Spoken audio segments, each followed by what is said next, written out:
Құрметті ағайын, қазір желіде мен туралы видео тарап жатыр екен. Ол видеода 2019 жылы мен атом электростанциясына қарсымын деген ой айтылған. Екінші ой 2022 жылы желтоқсан айында орыс тілінде атом электростанциясын салудан басқа бізде жол жоқ, бұл жерде бұл шындықты мен айтуым керек деген сөзім тарап жатыр екен. Ол видеоны арнайы маған қарсы келтіріп таратып жатыр. Себебі 2019 жылы мен сұхбатқа бардым.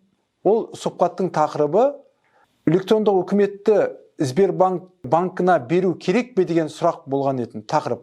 Сол кезде мен электрондық үкіметтің қалай жұмыс істейтінін, ол қаншалықты біздің мемлекетімізде қауіпсіздік үшін керек екендігін, және де Ресейде бұл ғылымның түрі дамымай қалғанын әлсіз екені туралы айттым.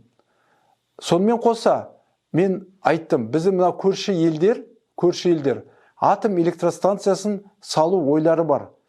Олардың атом электростанциясы ескі, дамымаған, сол бірінші буында тұрған технология. Сол себептен мен олардың атом электростанция салуына қарсымын, атом электростанциясына қарсымын деген сөз айтылған етін. Сол контексті кесіп алып, 2022 жылы сұхбатқа барған кезде, атом электростанциясы сұраған кезде, мен енді ол жерде атом электростанцияның, атом энергетикасының, қазір бұл ғылымның жетістігі, қазір ол атом электростанцияның 3+ буын технологиясы жұмыс жасап жатқанын айттым. Әлемдегі ең дамыған мемлекеттерде, Америка құрама штаты, Европа елдерінде, Жапония, Оңтүстік Кореяда сол туралы айттым. Қазақстанға атом энергетикасы керек, себебі біздегі қуатты индустрияны дамыту үшін оған атом энергетикасы, қуатты энергетика қажет екендігін айттым.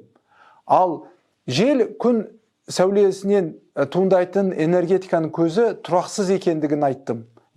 Сол айтылған видеоларды бір-біріне бірлестіріп, сондай маған қарсы видео таратып жатыр екен. Мен әр уақытта ол шындықты айтуға сіздерге дайынмын. Атом энергетикасы ғылымның жетістігі. Ғылым күн сайын дамып жатыр. Әлемде дамыған елдерде бұл ғылымның жетістігі болашақта ең қауіпсіз, ең таза жасыл энергетиканы қамтамасыз етуіне әлем ғалымдары сеніп отыр. Сондықтан біз сол ғылымды дамыту үшін, станцияға байланысты ғылымдарды, институттарды дамыту үшін біз атом электростанциясын біз міндетті түрде елімізде салуымыз керек. Ол керек. Мысалға қарапайым бір ғана завод, комбинат Кентау қаласында 32 мегаватт энергия қажет етіп отыр. Ол, егер қарасаңыз, Кентау қаласының халқының бәрі 24 мегаватт алады десек, бір ғана комбинат 30 мегаватт энергияны керек етеді. Яғни, ондай елімізде қаншама өнеркәсіптер қазір жұмыс жасай алмай отыр энергияның тапшылығынан. Сол себептен біз энергияны мемлекет қамтамасыз ету керек. Инфрақұрылымдар мемлекеттің өзі қамтамасыз ету керек. Сол себептен бұл атом энергетикасын елімізде дамытуымыз керек міндетті түрде. Бұл ойымды сіздерге мен жеткізейін. Сонымен қатар, мен өзім республикалық физика математика мектебінде оқыдым. Сол мектепте физика пәнінің мұғалімі, ядролық физика ғылымының профессоры Әбілдаев Әділхан ағамыз еді. Ол кісі бізге сол бала кезден осы атом энергетикасының дамуындағы философияны бізге техникалық жағын бәрін терең ғылыми түрде жеткізген, өзінің тәжірибесімен бөліскен етін.